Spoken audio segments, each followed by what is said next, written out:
Welcome to the Knuckleheads of Liberty. All the craziness seems to just be coming down to Canada lately. We've talked about it a little bit on the show, but it just keeps on unfolding. I almost thought we were done. I mean, I figured, okay, the truckers were there. They seemed to have been pushing it to the limits, and it just seemed like there was nowhere to go.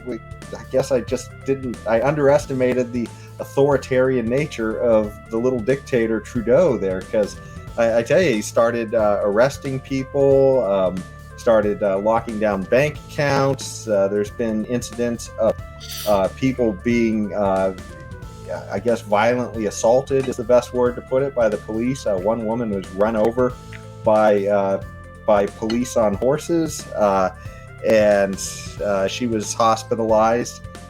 There's other cases, too, of truckers being pulled out of their trucks and in some cases beaten by police in Canada. So it's just, you always take for granted that our neighbor to the north was a heck of a lot like us. And, it's sort of like makes you wonder what the world's coming to.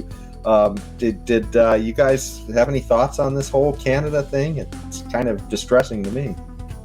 Notice where the violence is coming from. It's coming from the central planners.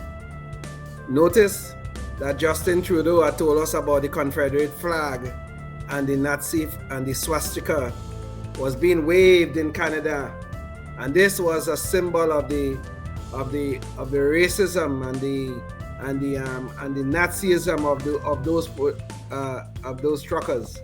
This is the same Justin Trudeau who was protesting, if you could call it that, with BLM and the Antifa during the riots when they were burning down our cities.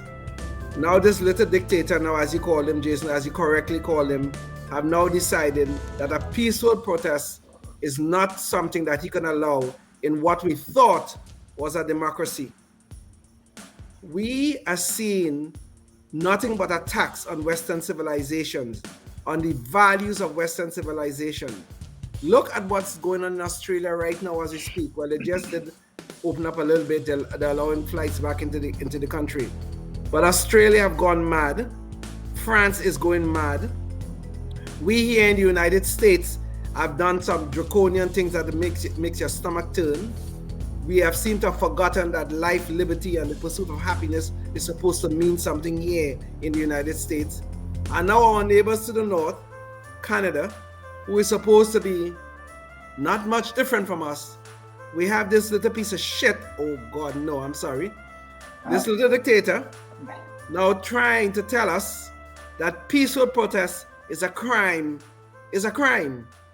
against the state. God help us. Western civilization is under attack, and it all started because of COVID. But believe me, if it wasn't COVID, it would have been something else. I just have a question about, that was great, Leon. Yeah, that was a succinct and accurate depiction of what's going on. But my only question is, here in the United States, when a police officer takes an oath, it's always, or I would assume it would be, well, maybe not. Maybe I shouldn't say that about police officers in jurisdictions. But I think, and I know the military does, they take an oath to protect and defend the Constitution of the United States, not a particular leader or not a particular branch of government or anything else, but the Constitution, the law of the land of the United States. Yes. In Canada and Australia and similar places, do they have any such thing as that? Or do these, when they are sworn in as government goons, do they take an oath to protect and defend the government or the whoever's in power? Or is that what they're doing here? Because they seem enthusiastic about their job at this point.